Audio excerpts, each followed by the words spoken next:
Medical Academy. We are very happy to have you all, and this is a occasion wherein the discussion is around hypertension as a subject, which I am sure is one of the very important subjects as far as our in clinic practice is concerned, right? And Hypertension Academy is a forum wherein we are trying to talk about this and get the opinion from some of the experts in the field of hypertension management, and make sure that we add a lot of value in the day-to-day practice as far as the hypertension control is concerned. So for today, we have with us Dr. A. Muruganathan. I think sir needs no introduction since he is very well renowned across India. All of you know him. And we also have with us one of the leading cardiologists of Calcutta, Dr. Arindam Pandey sir. So sir, a very warm welcome to you as well. And so we will just begin by address from Dr. Muruganathan, and then post that we will have a wonderful case discussion. So which is around hypertension management. So with this, I will just request Dr. Muruganathan to please come on the stage. Can we please give him a big round of applause? Thank you, my good friend Dr. Arindam, the leading cardiologist from Kolkata, and my fellow physicians, my dear brothers and sisters. Today is a very important day for all the physicians. I don't know how many of you know, today we celebrate National Physicians Day. Yes, you can clap nicely. Because on this day only, in 1944, 4 physicians started in Chennai. At that time it's called Madras, the Association of Physicians of India. So when I took over as a president in 2013, I made a point that on 23rd December every year we should celebrate Physicians Day. On that day we should honor the eminent physicians, and we should do free screening camps, free consultation, conduct CMEs, talk to press people about what the role of physicians.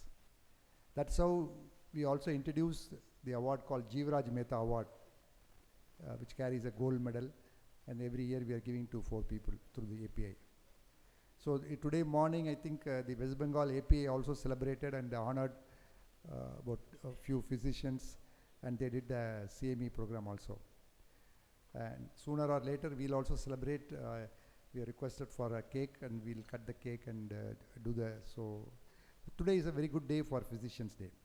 Coming to the Hypertension Academy, in fact, if you take hypertension, the number of morbidity and mortality, the disability in years is much more than any disease put together. For example, all the infections put together, even the cancers put together, and it is 3 times more than the diabetes. But unfortunately, we don't do much importance to hypertension. Only for the last few years I had been talking about you should be a specialist in hypertension, you should focus on hypertension registry, you should know how to take accurate blood pressure, like that. And also we are promoting home blood pressure monitoring. In 2017, the Indian Hypertension Control Initiative was started with the central government, state government, WHO, ICMR, and Resolve to Save Lives. Their main aim is all over the country, we must have a system in place. 24 hours, 365 days, the supply should be there, and we should have good follow-up.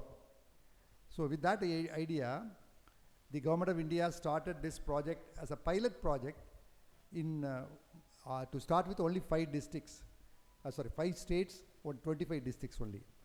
Now we have got more than 157 districts in 30 states. We have got this program, and the control rate of hypertension in India is less than 12%. And once the hypertension is not under control, it can lead to heart attack, kidney failure, paralysis, eye problems, nose bleeding, and so many other complications. Pregnancy and hypertension also is a big subject. So that is why I request every one of you to concentrate on hypertension. You know, there are more than 30 crores of people in India are having hypertension. But unfortunately, we don't have any curriculum to deal only with hypertension. Like, you know, we have a diabetic course, fellowship course. We don't have fellowship course in hypertension also. And it is like a orphan child. Some people, nephrologists will say hypertension is our subject, cardiologists will say their subject, physicians say their subject, but nobody actually owns the subject and takes proper care for the hypertension. That's why I want all of you to take hypertension in a big way and focus on hypertension. By controlling hypertension, you can prevent so many deaths. Now, without wasting much time, I'll start with my just 10 to 15 minutes presentation. After that, we have got two interesting cases.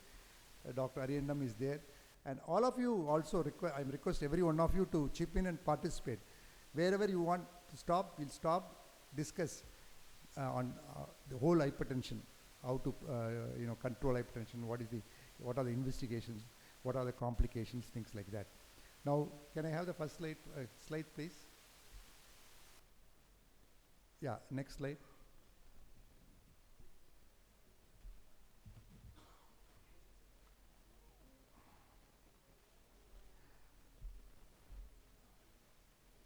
You know, hypertension is the leading risk factor for preventable deaths worldwide. It is a hidden pandemic. As I told you, it kills more than any other condition and more than all infectious diseases combined. You can see 10.7 million deaths per year because of high blood pressure. And that is why we want to focus on hypertension. And most people with hypertension globally do not have it under control, even in other countries. Of course, countries like Canada and other Western countries, they have control around 50 to 60%. So most of the countries, the awareness is not there. Even if they are aware, the treatment they take is simply not up to the mark. And overall control rate is less than 14% in India, many other countries. Even China, it is less than that. So first of all, we must create an awareness about hypertension. And then opportunistic screening. Wherever possible, you have to screen the patient. Suppose somebody comes to you for any problem, whether it is abdominal pain or running nose, fever, you should check the blood pressure. And then screen the patient. So many times, hypertension is a silent killer. First time when they come to you, then you will diagnose hypertension. And I do one step further.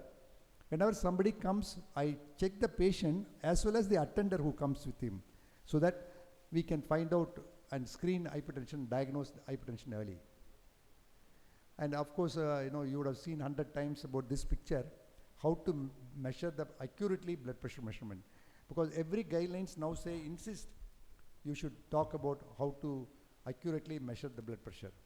And I think we have got a video also.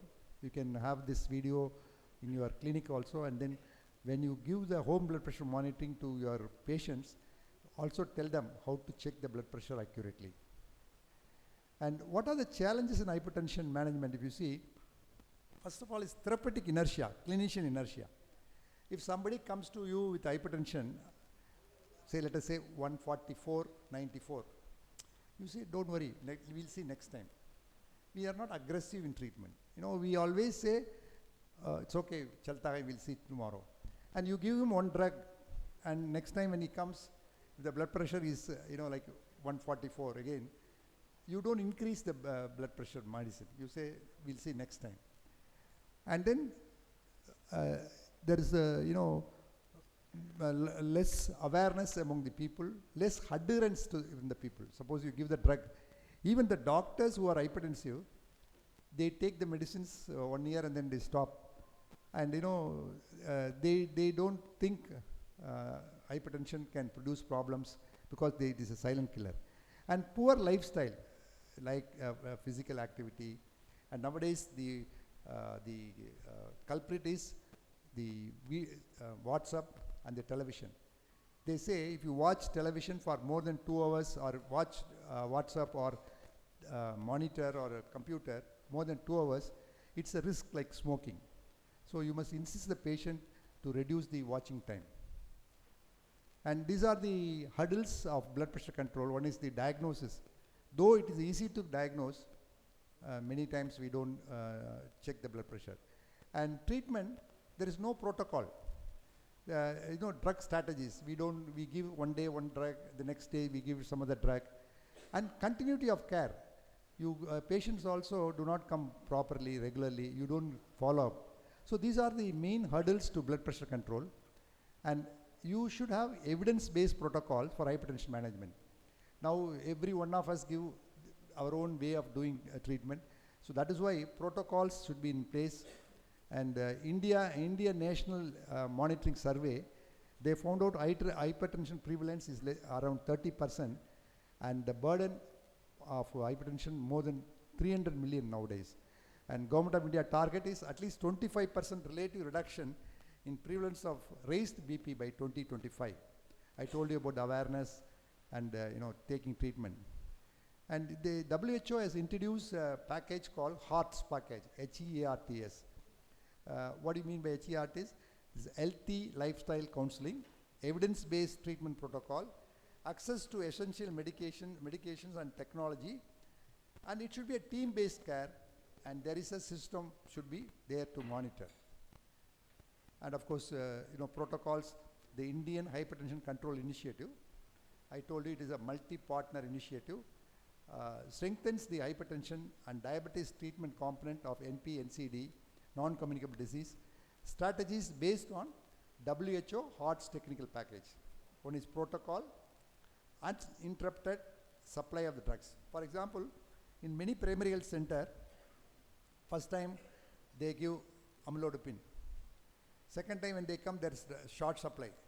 They may give telmisartan, or they may give losartan. Change the drugs. Now, the Indian Hypertension Control Initiative main aim is uninterrupted supply the same drugs all the time. And of course, team-based care, patient-centered approach. And nowadays, you should have information system. Now, lots of apps have come. They monitor. In ASHA workers also trained to follow up. They give WhatsApp message if somebody doesn't follow up. And of course, these are the control hypertension, a pathfinder for universal health coverage. I told you about team-based care, patient-centered care, etc. And this is we talk about treatment protocols. I was one of the author in the WHL. We spoke in many countries also how to have a simplified protocols. Don't have complicated protocol. You give simplified protocol. I'll come to this now, just now. Why use a treatment protocol? The best health system use standardized treatment protocols to improve quality. Simpler protocols are more likely to be used correctly and more likely to result in higher quality care in any country. Compared to protocols versus guidelines, guidelines is 500 pages. Protocol is just 1 page. Very simple, easy to understand. And then in public health, guidelines may not be useful. Only protocols can be easily implemented. And the standard treatment protocol, now as I said, 30 states adopted hypertension protocol. And state experts and program managers are there. And then drug dose specific, reduced clinical variability, and also resulted in more efficient and cost-effective selection of medication and treatment approaches. And for example, in West Bengal, they've started a protocol. So what we do normally for the Indian Hypertension Control Initiative, the experts go to every state, call the health secretary, government, state government people, and the professors and HOD of various medical colleges, and sit across the table, do a brainstorming.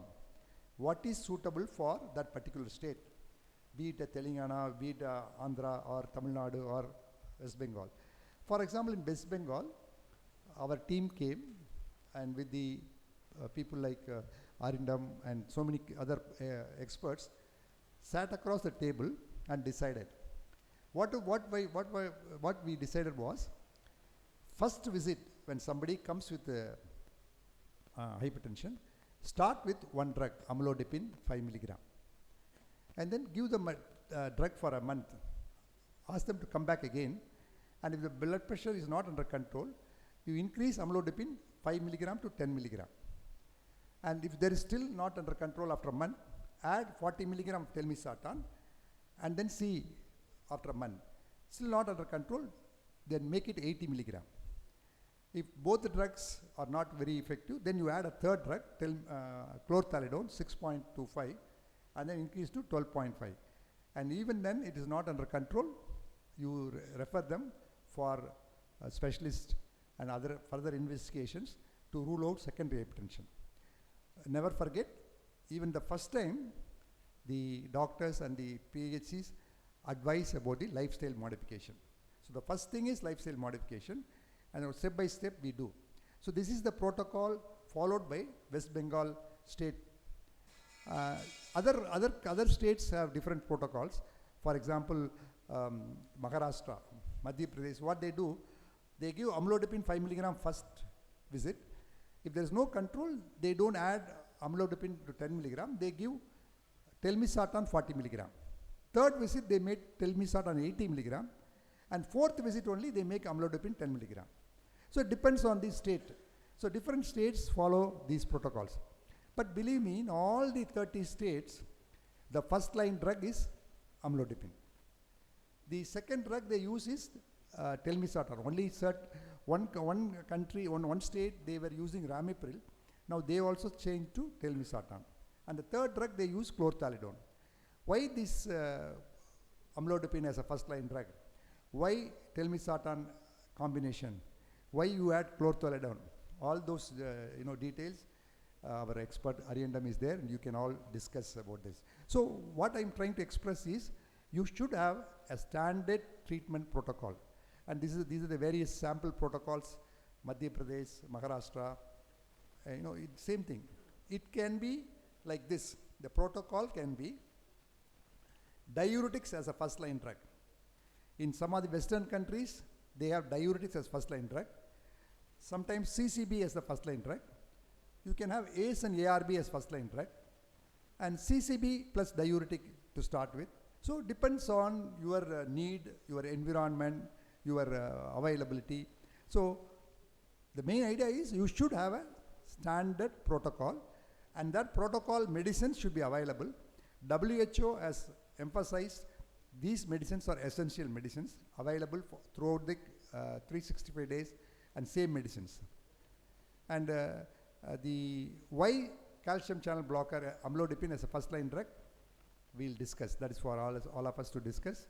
And why ARB next as a second drug, and then why chlorthalidone as a third drug, diuretic chlorthalidone. So we will discuss all that, how we should form a protocol. Some countries may choose to recommend an increase in the dose of chlorthalidone to 25 milligram before referring. But we sometimes in the states only 12.5. After that, we send the patient for further investigation to specialist. These are the pharmacodynamic of amlodipine, telmisartan, chlorthalidone. Of course, that we'll discuss. Again, why we use combination therapy is very important, because nowadays, even in the first visit, the international guidelines recently, European guidelines in 2023, what they've said, even in the first visit, you give combination. Instead of giving amlodipine 5 milligram, what they give, amlodipine 5 milligram tablet plus telmisartan, combination of those two, off tablet of telmisartan 840 and amlodipine 5, which means 2.5 amlodipine and 20 milligram of telmisartan in the first off tablet. Second visit, 1 tablet. Third visit, then you make it as a 2 tablet.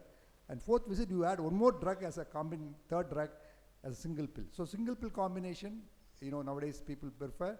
And why we do is because if you give combination, lesser side effects. For example, if you give diuretics and ARB, it reduces the incidence of hypokalemia. Because if you give only diuretic, hypokalemia is there. When you add ARB or ACE inhibitor, it has got hyperkalemic effect, so balance. Same way, when you give calcium channel blocker and ARB, when you take calcium channel blocker, you get pedal edema. So combined with ARB, that is mitigated. So combination mitigates the side effects of one drug of other. So that is why we give combination. And better BP reduction, lesser side effects when you do combination. And we, as I said, we have fixed dose combination based protocol also. It all depends on what protocol you follow. As the European guidelines now say, you should have single pill combination. And the effect of telmisartan, amlodipine, chlorothione is most effective combination because of the following reason. BP reduction is good, pleiotropic effect, and then many trials have come and they say these three drug combination is really good. And this is the Indian Hypertension Control Initiative, the largest heart program in the world.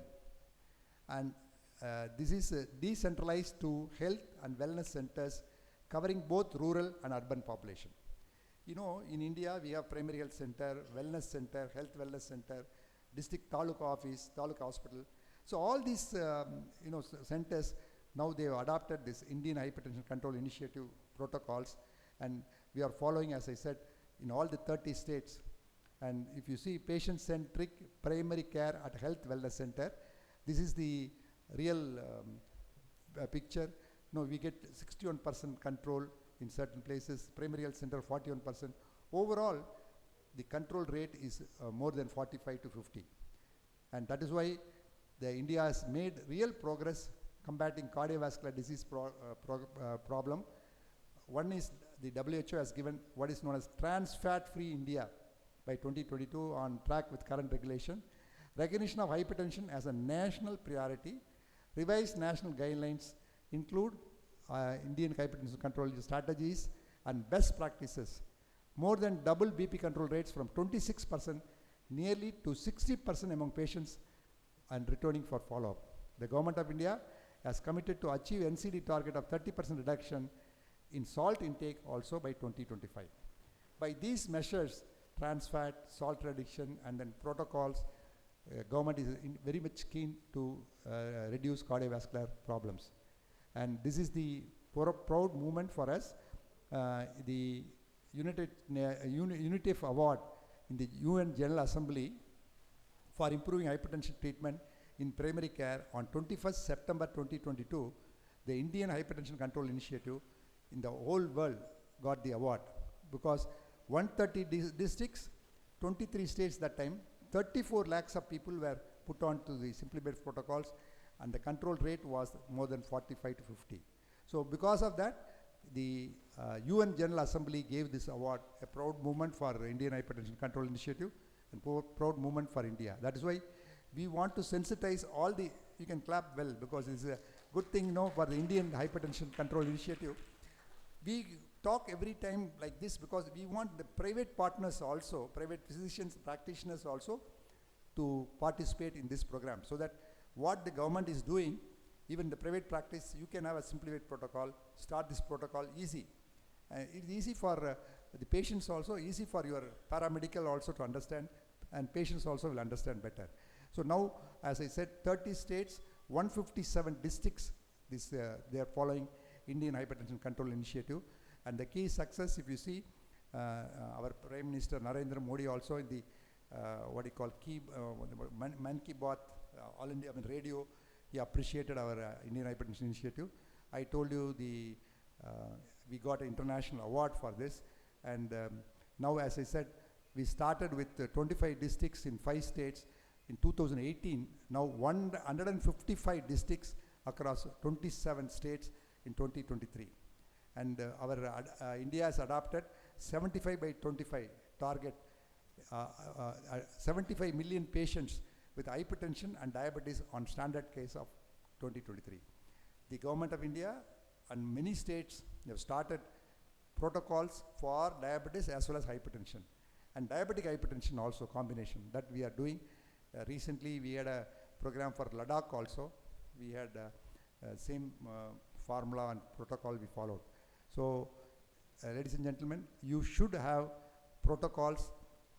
The problem is such a big, huge problem. So unless we have simplified protocols and a system in place, we cannot control the hypertension. So with this, I'll stop, and I now request, of course, this is our proud Bhagavad Gita. The control over his diet, takes regular exercise, has time to relax, does the right toil in discharge of his duties, observes proper hours of sleep and awakening, and is balanced in his actions and reactions, emotions and reasons, duties and rewards, can't cause disease, says Bhagavad Gita. So, ladies and gentlemen, now I've said the